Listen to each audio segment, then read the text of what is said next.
وما ارسلناک الا رحمۃ للعالمین، اے نبی ہم نے آپ کو دنیا انسانیت کے لیے رحمت بنا کر بھیجا، کسی خاص طبقے کے لیے نہیں، کسی خاص مذہب کے لیے نہیں، بلکہ پوری دنیا انسانیت کے لیے رحمت شفقت بنا کر بھیجا۔ اس سے کیا پتہ چلتا ہے؟ اور اسلامی تاریخ، اسلامی اوراق اور نبی کریم صلی اللہ علیہ وسلم کی پوری زندگی اٹھا کر دیکھ لیجئے کہ نبی کریم صلی اللہ علیہ وسلم کہیں پر بھی تشدد کو جگہ دیا ہو یا تشدد کو، دہشت گردی کو، فساد فی الارض کو جائز قرار دیا ہو، نہیں، کبھی نہیں۔ ذرا کان کھول کر سن لو مسلمانوں، یہ ہے تمہارا اسلام جو محترم حضرات سامعین اعزام، میں آج آپ حضرات کے سامنے خطبہ مسنونہ کے بعد مقدس کتاب قرآن مجید کے اندر سے ایک چھوٹی سی آیت پڑھی ہے اور ایک چھوٹی سی حدیث۔ میں آپ کو مختصر انداز میں یہ بتا دینا چاہتا ہوں کہ اسلام امن شانتی چاہتا ہے، اور اسلام کا مطلب، ارتھ، میننگ یہ ہوتا ہے اطاعت کرنا، فرما برداری کرنا، اور سلامتی کے معنی میں اسلام استعمال ہوتا ہے۔ اور اسلام کو اسلام اسی لیے کہا جاتا ہے کہ یہ اللہ تعالیٰ کی اطاعت، فرما برداری اور سراسر سلامتی کا نام ہے، اس لیے اللہ رب العزت نے انہیں اس کو اسلام کے نام سے نوازا ہے۔ محترم سامعین اعزام، یوں تو اسلام کے بہت سارے معانی و مطالب ہوتے ہیں۔ امام نبوی رحمہ اللہ تعالیٰ فرماتے ہیں الاسلام مبنی علی السلامتی من الشر و ایصال الخیر، اسلام شر سے بچنے اور خیر کو پھیلانے پر قائم ہے، اور یہی اسلام کا معنی اور مراد ہے۔ اسلام کا ایک معنی یہ بھی ہوتا ہے کہ اسلام کے ماننے والے لوگ، مسلمان خود امن میں رہے اور اس کے ذریعے سے دوسرے لوگ بھی امن میں رہے، اسی طرح اور اس کے ذریعے سے، اس مسلمان کے ذریعے سے پوری انسانیت کے لیے امن کا پیکر بنے۔ اسلام کو نازل کرنے والا اس دھرم کے پرتی اللہ رب العزت نے نعمت عظمیٰ قرار دیا ہے، اسلام کو نعمت قرار دیا ہے۔ اور نعمت کیا ہوتی ہے؟ نعمت وہ ہوتی ہے جو خوشیاں بانٹتی ہے، نعمت وہ ہوتی ہے جو لوگوں کے دکھ درد کو سمجھتا ہو، نعمت آپس میں اخوت، محبت، بھائی چارگی قائم کرتی ہے۔ محترم سامعین نظام، اسلام میں امن شانتی کی بڑی اہمیت، فضیلت، افادیت بتلائی گئی ہے۔ امن و امان ایک بہت بڑی نعمت ہے۔ اگر معاشرہ، سماج، سوسائٹی، ملک و ملت پر امن ہو، امن سلامتی کے ساتھ ہو، تو اس میں بسنے والے تمام لوگوں کی زندگی اطمینان بخش زندگی گزر بسر کرنے پر وہ مطمئن ہوتے ہیں۔ لیکن جس سماج، جس سوسائٹی میں بد امنی کا شکار ہو، اس میں انتشار، فساد اور لاقانونیت عام ہوتی ہے، اس میں لوگ اپنے فرائض ادا نہیں کر پاتے ہیں، بلکہ حقوق و فرائض کی ادائیگی میں انہیں واضح طور پر خلل نظر آتا ہے۔ اسلام کی آمد سے پہلے دور جاہلیت کہا جاتا ہے۔ اس دور میں کیا ہوتا تھا؟ ظلم زیادتی، خون ریزی، انتقام، طبقاتی ناانصافی، غلامی اور انسانی جان کی بے حرمتی، بے قدری عام تھی۔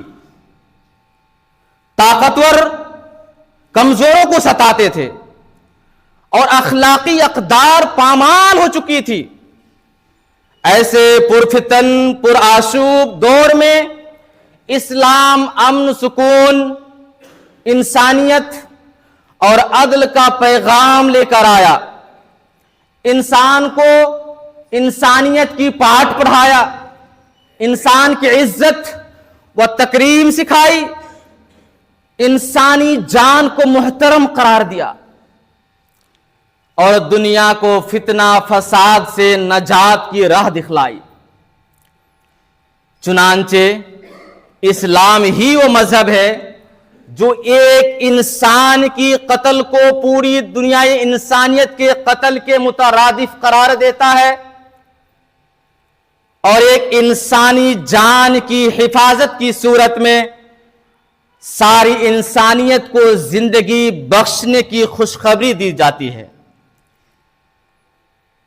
انہی عظیم اسلامی تعلیمات کا خاصہ یہ ہے کہ اسلام نے بدامنی پھیلا کر سماج، سوسائٹی، معاشرہ اور ملک و ملت کے چین و سکون کو چھیننے والوں کے لیے قرآن و حدیث میں سخت وعیدیں بتلائی گئی ہے۔ آج کے میرے خطبہ کا یہ لب لباب ہے۔ اب میں آپ کو لے چلتا ہوں قرآن و حدیث کی طرف۔ اللہ رب العزت مقدس کتاب کے اندر امن و شانتی، دنگائی، فسادی، دہشت گردی یا خودکش حملے کے بارے میں قرآن، یہ مقدس کتاب کیا کہلاتی ہے، کیا کہتی ہے؟ اللہ رب العزت فرماتا ہے، فرمانے باری تعالیٰ ہے وہ ان لوگوں کے لیے جو دنیا میں امن شانتی کے پیغام کو بگاڑتا ہے، دنیا میں فتنہ فساد کو لاگو کرتا ہے، آتنکوادی دہشت گردی کو آگے بڑھاتا ہے یا خودکش حملے کے ذریعے سے معصوم نہتے لوگوں کو قتل کرتا ہے۔ ان لوگوں کے بارے میں اسلام کیا کہتا ہے؟ ذرا کان کھول کر سن لو مسلمانوں، یہ ہے تمہارا اسلام۔ جو اسلام یہ کہتا ہو وَإِنَّمَا جَزَاءُ الَّذِينَ يُحَارِبُونَ اللَّهَ وَرَسُولَهُ وَيَسْعَوْنَ فِي الْأَرْضِ فَسَادًا أَن يُقَتَّلُوا أَوْ يُسَلَّبُوا أَوْ تُقَطَّعَ أَيْدِيهِمْ وَأَرْجُلُهُم مِّنْ خِلَافٍ أَوْ يُنفَوْا مِنَ الْأَرْضِ وَلَهُمْ فِي الْآخِرَةِ عَذَابٌ عَظِيمٌ۔ محترم دوستو اور بزرگوں، کتنی بہترین آیت ہے۔ یہ ان لوگوں کے لیے وعید ہے، پھٹکار ہے کہ جو لوگ اللہ اور اس کے رسول سے جنگ کرتے ہیں، جنگ و جدال کرتے ہیں، وَيَسْعَوْنَ فِي الْأَرْضِ اور زمین میں فساد برپا کرتے ہیں۔ اللہ رب العزت فرماتا ہے کہ انہیں قتل کر دیا جائے، انہیں کاٹ ڈالو یا انہیں سولی پر لٹکا دیا جائے۔ آگے فرماتا ہے یہیں تک بس نہیں کرتا ہے، یا ان کے پیر ہاتھ کو مخالف سمتوں کی جانب، مخالف جانب سے کاٹ دیا جائے، اور تو اور یا تو انہیں دیش سے نکال دیا جائے، جلا وطن کر دیا جائے۔ آگے اللہ رب العزت یہیں تک بس نہیں کرتا ہے، بلکہ آگے فرماتا ہے وَلَهُمْ فِي الْآخِرَةِ عَذَابٌ عَظِيمٌ، اور ان کے لیے آخرت میں بھی دردناک عذاب ہے۔ محترم سامعین نظام، اللہ رب العزت دنگائی، فسادی، خودکش حملے کرنے والے، دہشت گردی کے بارے میں کہتا ہے کہ انہیں دنیا میں بھی سزا دی جائے گی اور آخرت میں بھی سزا دی جائے گی۔ دونوں سزا اللہ رب العزت نے مقرر کیا ہے۔ بہت سارے لوگوں نے اس کے الگ معنی نکالا ہے۔ محترم دوستوں اور بزرگوں، خلاصۃ الکلام یہ ہے کہ ان کا اسلام میں کوئی مقام نہیں ہے۔ دنگائی، فسادی، دہشت گردی یا سماج و سوسائٹی اور ملک و ملت کے امن و سکون کو چھیننے والوں کے لیے اسلام میں کوئی جگہ نہیں ہے۔ آگے اللہ رب العزت فرماتا ہے ایک جان کی حفاظت پوری انسانیت کی حفاظت کے مترادف قرار دیا ہے، اور اگر کوئی انسان کسی بے قصور کو جان بوجھ کر قتل کرتا ہے تو پوری دنیا انسانیت کے قتل کے مترادف قرار دیا۔ وہیں آگے فرماتا ہے اگر کوئی انسان کسی انسان کو مرنے سے بچا لیتا ہے تو گویا کہ اس نے پوری انسانیت کو زندہ بچا لیا۔ فرماتا ہے وَمَن قَتَلَ نَفْسًا بِغَيْرِ نَفْسٍ أَوْ فَسَادٍ فِي الْأَرْضِ فَكَأَنَّمَا قَتَلَ النَّاسَ جَمِيعًا وَمَنْ أَحْيَاهَا فَكَأَنَّمَا أَحْيَا النَّاسَ جَمِيعًا۔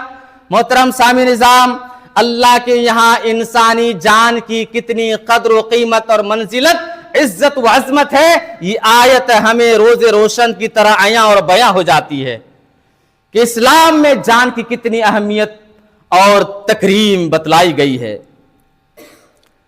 اللہ تعالی دنگائی، فسادی کو پسند نہیں کرتا ہے۔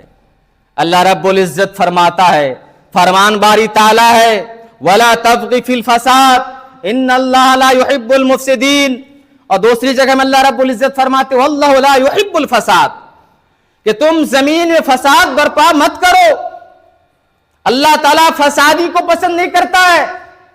اللہ تعالیٰ کس کو پسند کرتا ہے؟ امن شانتی کو پسند کرتا ہے. اللہ امن شانتی چاہتا ہے. اور تو اور میرے دوست اور بزرگوں، اللہ تعالیٰ کے بہت سارے نام اور صفات ہیں.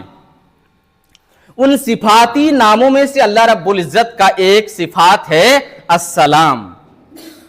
نبی کریم صلی اللہ علیہ وسلم فرماتے ہیں، بخاری مسلم کی روایت ہے کہ ان اللہ ہوا السلام، بلا شبہ وہ اللہ تعالیٰ سلامتی والا ہے، سلامتی کو پسند کرتا ہے.